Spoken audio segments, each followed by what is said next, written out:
آئندہ مجھے ہاتھ لگانے کی کوشش کی تو تمہارے ہاتھ توڑ ڈالوں گا۔ اور اس وقت ماریا نے پہلی بار نظر اٹھا کر اس کے پہلو میں کھڑی اس سہمی ہوئی لڑکی کو دیکھا۔ اس کو ایک بار پہلے وہ عباس کی لاک سکرین پر دیکھ چکی تھی، اور جس کو دیکھ کر وہ بہت جل بھن کر رہ گئی تھی۔ وہ پچھلے 3 سالوں سے عباس کے پیچھے پاگل ہو رہی تھی، مگر اس شخص نے ایک بار بھی اس کی طرف پیار بھری نظر سے دیکھنا پسند نہیں کیا تھا، بلکہ اس کے جذبات کو جانتے ہوئے بھی ایک معصوم چھوٹی سی لڑکی سے شادی کر لی جو اس سے تقریباً 10 سال چھوٹی تھی۔ ماریا نہ چاہتے ہوئے بھی اپنا موازنہ عائشہ کے ساتھ کرتی رہتی، جو اس سے عمر میں بھی تقریباً 7 سال چھوٹی تھی۔ اس کو بے پناہ جلن کا احساس ہوتا۔ اسے سمجھ نہیں آ رہی تھی کہ وہ ایسا کیا کرے کہ عباس سکندر اس کی طرف متوجہ ہو جائے۔ ابھی بھی وہ اسے پیچھے کی طرف جھٹکتا اپنی بیگم کا ہاتھ مضبوطی سے پکڑ کر اسے وہاں سے کھینچتے ہوئے لے گیا۔ خوف کی وجہ سے عائشہ کا جسم تھر تھر کانپ رہا تھا اور اس کی آنکھوں میں آنسو پھیلے ہوئے تھے۔ مجھے معاف کر دیں، مجھ سے غلطی ہو گئی۔ اس نے عباس کو زندگی میں پہلی بار اس قدر غصے میں دیکھا تھا۔ تمہیں پتہ ہے کہ میری سلطنت میں غلطی کی سزا ہوتی ہے۔ میں معاف کرنے والوں میں سے ہرگز نہیں ہوں۔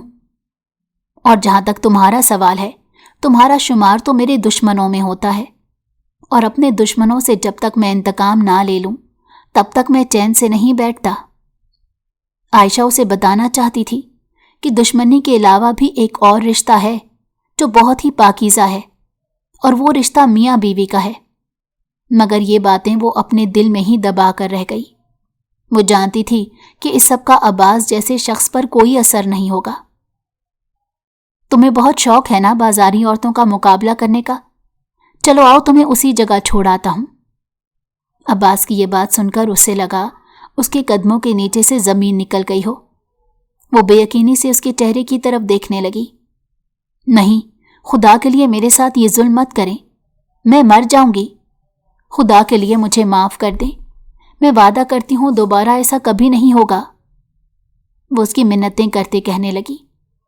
وہ اس کے پاؤں میں گرنے کو تیار ہو گئی تھی، لیکن عباس اس کی باتوں کو مکمل طور پر نظر انداز کر کے اپنی ہی کہے جا رہا تھا۔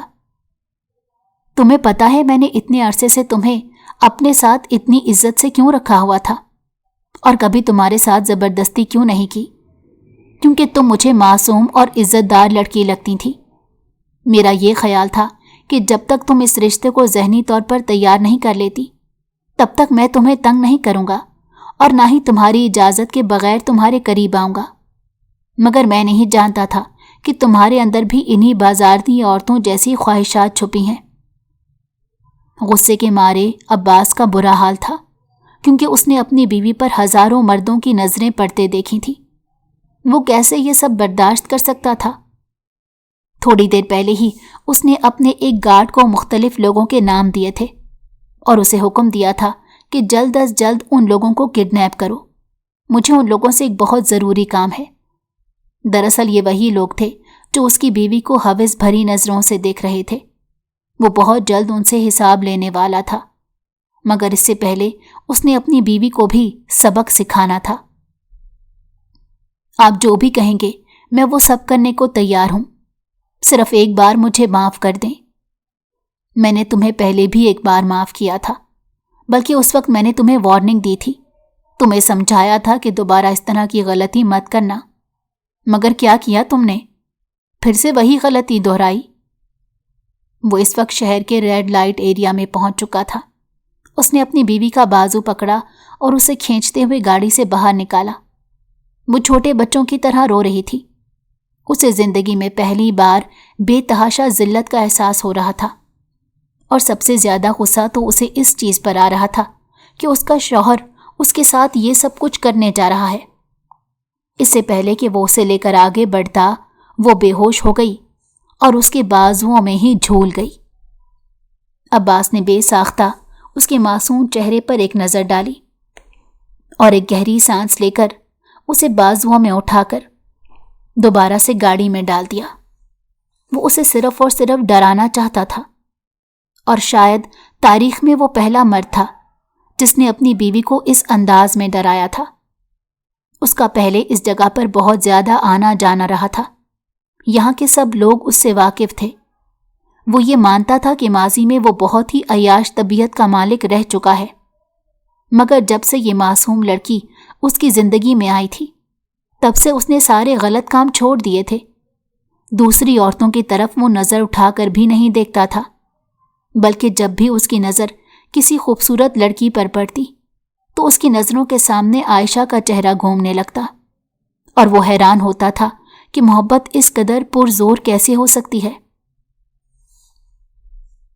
عائشہ، تم مجھے بہت تنگ کرتی ہو، اس نے اپنی بیگم کے کانوں میں سرگوشی کرتے کہا، اور اس کے ساتھ ہی اس کے کانوں کی لو کو اپنے دانتوں میں دبایا۔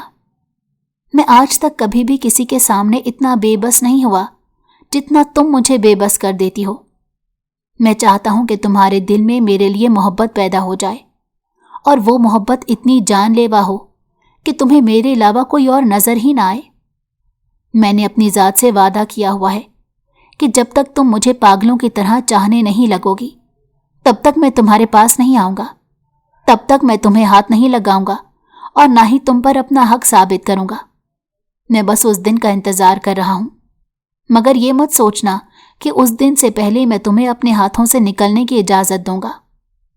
تم صرف اور صرف میری بیوی ہو، اور ہمیشہ میری بن کر رہو گی۔ وہ اس کے چہرے پر پیار سے انگلیاں پھیرتے اپنے جذبات کا اظہار کر رہا تھا، جبکہ وہ دنیا جہان سے مکمل طور پر بیگانہ ہو گئی تھی۔ اسے کمرے میں لانے کے بعد عباس نے سب سے پہلے اس کے کپڑے تبدیل کیے اور پھر اسے آرام سے بستر پر لٹا دیا۔ اس کے اوپر کمبل سیٹ کرنے کے بعد وہ خود بالکنی میں جا کر کھڑا ہو گیا، اپنی جیب سے سگریٹ کی ڈبی نکالی اور سگریٹ سلکھا کر لبوں کے بیچ دبا دیا۔ وہ بہت کم پیتا تھا اور اکثر اسی وقت پیتا تھا جب اس کی طرف سے عائشہ کو کسی قسم کی کوئی تکلیف پہنچتی۔ آج بھی جب وہ آنسو بہا رہی تھی اور اس کی منتیں کر رہی تھی تو اسے لگ رہا تھا کوئی اس کے سینے پر خنجر چلا رہا ہو، مگر اس نے اپنے آپ کو مضبوط رکھا تھا۔ جانتا تھا کہ اگر ایک بار بھی اس کے سامنے نرم پڑ گیا تو سب کچھ خراب ہو جائے گا۔ وہ بار بار پلٹ کر عائشہ کے چہرے کی طرف دیکھتا، جیسے تسلی کر رہا ہو کہ وہ پرسکون نیند سو رہی ہے یا نہیں۔ تھوڑی دیر وہاں پر کھڑا رہنے کے بعد وہ اپنی دادی جان کے کمرے کی طرف چل دیا۔ جب بھی اس کا دل تکلیف میں ہوتا تھا اسے اپنی دادی جان کی باتیں سن کر سکون ملتا، مگر وہ بھی اس وقت گہری نیند سو رہی تھی۔ اس کا دھیان عائشہ کی یونیورسٹی کی طرف گیا۔ اس نے پچھلے کچھ ایونٹس کی ویڈیوز اپنے گارڈز کو کہہ کر منگوائی تھی، جہاں پر عائشہ یونیورسٹی میں ہونے والے ایک ایونٹ کو ہوسٹ کر رہی تھی۔ وہ بیٹھ کر ان ویڈیوز کو دیکھنے لگا، مگر پھر اچانک ہی ایک کلپ آیا جسے دیکھ کر اس کا دماغ غصے سے گھوم گیا۔ عائشہ اس وقت کسی لڑکے کا ہاتھ تھامے گول گول گھوم رہی تھی۔ یہ کوئی پارٹی ایونٹ تھا جہاں پر وہ اس کے ساتھ ڈانس کر رہی تھی۔ اس کا خون غصے سے کھولنے لگا۔ تھوڑی دیر پہلے تک اس نے خود سے وعدہ کیا تھا کہ اب وہ اس لڑکی کو تکلیف نہیں پہنچائے گا، لیکن پھر سے اس کے دماغ میں مختلف طرح کے حالات گھومنے لگے۔ سب سے پہلے اس نے اپنے گارڈز کو کال کی اور اس لڑکے کے بارے میں پوچھنے کا کہا۔ اس کے بعد وہ پھر سے عائشہ کے کمرے کی طرف بڑھا۔ اس نے عائشہ کے بازو کو پکڑ کر ایک جھٹکا دیا، مگر وہ ہوش میں نہیں آئی۔ اس نے پانی کا پورا جگ اٹھا کر اس کے چہرے پر انڈیل دیا۔ وہ خوفزدہ ہو کر اپنے بستر پر اٹھ بیٹھی اور سہمی ہوئی نظروں سے اپنے چاروں طرف دیکھنے لگی۔ اس نے سکون کا سانس لیا تھا کیونکہ اس وقت وہ اپنے گھر پر موجود تھی۔ اس نے بے ساختہ نظریں اٹھا کر سامنے بیٹھے عباس کو دیکھا، جس کے چہرے کے تاثرات بدلے ہوئے تھے۔ اب وہاں پر غصہ نہیں بلکہ ایک عجیب سا تاثر تھا جسے وہ سمجھ نہیں پا رہی تھی۔ کیا تمہاری زندگی میں میرے علاوہ کوئی اور مرد موجود تھا؟ اس نے عجیب سے انداز میں پوچھا تو وہ حیرانگی سے اس کے چہرے کی طرف دیکھنے لگی۔ رات کے اس پہر اس طرح کے سوال کی نوبت کیوں آ گئی؟ عباس تو اس بات پر غصہ تھا کہ وہ ساڑی پہن کر پارٹی میں گئی تھی۔ یہ خیال آتے ہی اس نے اپنے آپ پر ایک نظر ڈالی۔ وہ اس وقت نائٹ ڈریس میں ملبوس تھی۔ شرم کی وجہ سے اس کے گال لال ہو گئے آج پھر عباس نے اس کے کپڑے تبدیل کیے تھے۔ میں تم سے کوئی سوال پوچھ رہا ہوں لڑکی، مجھے اس سوال کا جواب دو۔ وہ حلق یہ بل چلایا تو وہ اپنی جگہ پر اچھل پڑی۔ آنسو پھر سے اس کی آنکھوں سے بہنے لگے۔ وہ جو سوچ رہی تھی کہ اب وہ اس انسان سے نہیں ڈرے گی بلکہ اس کی آنکھوں میں آنکھیں ڈال کر جواب دے گی۔ نہیں، میری زندگی میں کوئی اور مرد نہیں تھا، اس نے دھیمی آواز میں جھوٹ بولا۔ تو پھر یہ کون ہے؟ سکندر نے فوراً سے وہ کلپ اس کے سامنے کر دی جو تقریباً 4 مہینے پرانی تھی اور وہ اس لڑکے کے ساتھ حد سے زیادہ فری ہو رہی تھی۔ یوں لگ رہا تھا جیسے ان کے درمیان کافی پرانا رشتہ ہو۔ یہ میرا دوست ہے۔ کیا تم اپنی دوستوں کی باہوں میں اس طرح سے باہیں ڈال کر جھولتی ہو؟ ایک اور سخت بات، اس نے بے ساختہ سوچا۔ آپ مجھے اتنی تکلیف کیوں دیتے ہو؟ وہ روتے ہوئے پوچھنے لگی۔ اس کی ہمت جواب دے چکی تھی۔ اور جو تکلیف تم مجھے دے رہی ہو اس کا کیا؟ وہ جو کچھ بھی تھا ماضی میں تھا۔ میں جانتی ہوں کہ مختلف لڑکوں کے ساتھ میری دوستیاں رہی ہیں۔ اس سے پہلے کہ وہ مزید کچھ کہتی، عباس نے اس کی گردن سے اسے پکڑا اور گھونٹتے ہوئے کہا، اب اگر تم نے کسی اور لڑکے کا نام میرے سامنے لیا تو خدا کی قسم اٹھا کر کہتا ہوں تمہارا گلا اپنے ہاتھوں سے گھونٹ ڈالوں گا اور مجھے اس پر کوئی شرمندگی نہیں ہوگی۔ آپ کی بھی تو مختلف عورتوں کے ساتھ دوستیاں رہ چکی ہیں اور نہ جانے کتنی عورتیں ایسی ہیں جو آپ کے بچوں کی مائیں۔ اس سے پہلے کہ وہ مزید کچھ کہتی، عباس کا ہاتھ اٹھا اور اس کے چہرے پر نشان چھوڑ گیا۔ ان 4 مہینوں میں پہلی بار اس نے اپنی بیوی پر ہاتھ اٹھایا تھا۔ اب اگر تم نے ایک بار مزید اپنے منہ سے بات نکالی تو میں تمہاری آواز ہمیشہ ہمیشہ کے لیے بند کر دوں گا۔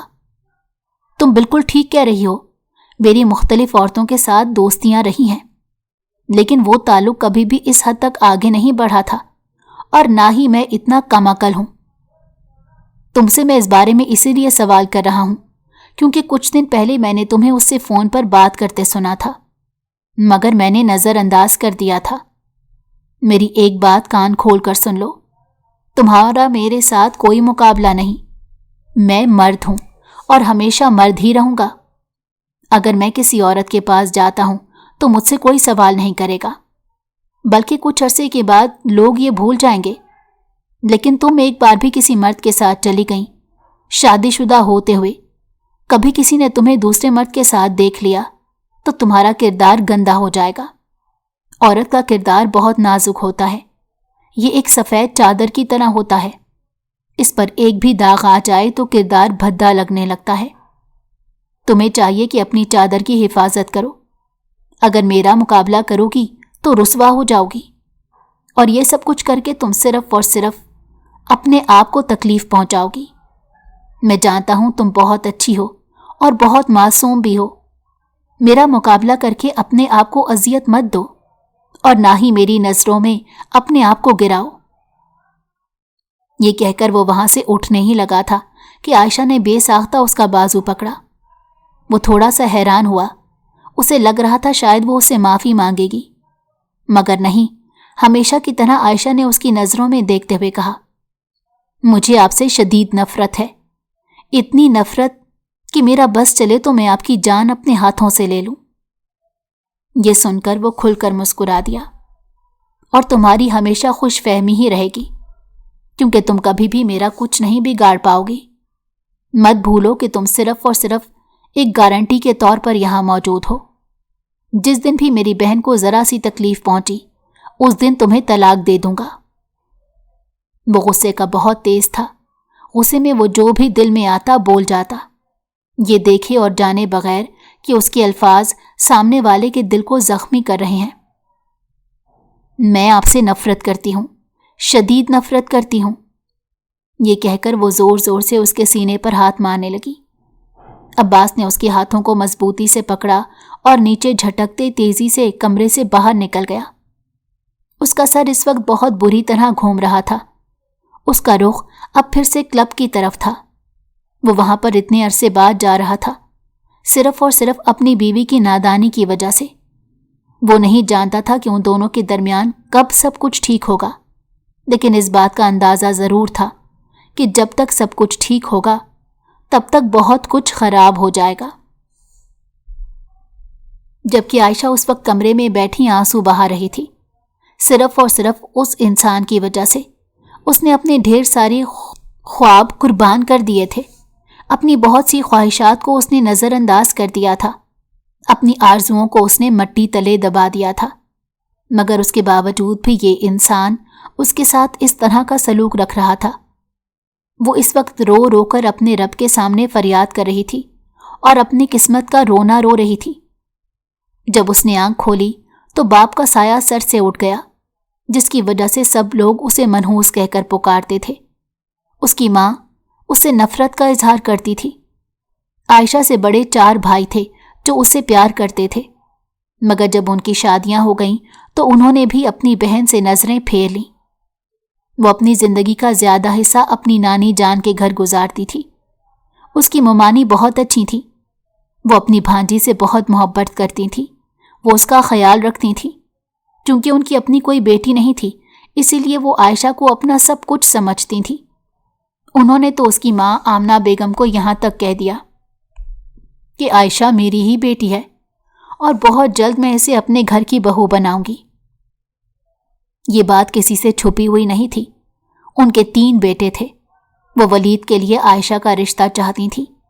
ولید اسی کی عمر کا تھا، دونوں ایک ساتھ ایک ہی کالج میں پڑھتے تھے اور پھر بعد میں دونوں نے ایک ہی یونیورسٹی میں داخلہ لیا، مگر عائشہ کے دل میں اس کے لیے کسی قسم کی دلچسپی نہیں تھی۔ اسے اس طرح کے مرد بالکل پسند نہیں تھے جو ایک عورت کے ہوتے ہوئے دوسری عورتوں کی طرف نظر اٹھا کر دیکھتے ہیں۔ مگر قسمت کی ستم ظریفی دیکھیے، اس کی شادی عباس سکندر جیسے انسان کے ساتھ ہو گئی۔ جب وہ 17 سال کی ہوئی تو نانی جان نے ایک دن اسے اپنے پاس بلایا اور اسے اپنے سینے سے لگاتے ہوئے کہا، اگر میں تمہارے لیے کوئی فیصلہ کروں تو کیا تم وہ مانو گی؟ اس نے چند لمحے غور سے اپنی نانی جان کے چہرے کی طرف دیکھا، جیسے ٹٹولنے کی کوشش کر رہی ہو کہ ان کے دل میں کیا چل رہا ہے۔ اسے کسی حد تک یہ اندازہ تو ہو گیا تھا کہ اس کے ساتھ ولید کا نکاح صرف اور صرف اس جائیداد کی وجہ سے کیا جا رہا ہے جو اس کے باپ اس کے نام لگا کر گیا تھا۔ دراصل اس کے بابا نے اپنی زندگی میں ہی اپنے سب بچوں کے نام ان کا حصہ کر دیا تھا، اور اس کے حصے میں بھی ایک بہت بڑا بنگلے کے ساتھ ساتھ بہت سی زمینیں بھی آئی تھیں۔ اور یہ بات اس نے ممانی جان کو کہتے بھی سنا تھا۔ اسی وجہ سے اسے یہ بھی پتہ چل گیا کہ ممانی جان کی محبت کے پیچھے یہی وجہ ہے کہ ان کی نظریں عائشہ کی جائیداد پر ٹکی ہوئی ہیں۔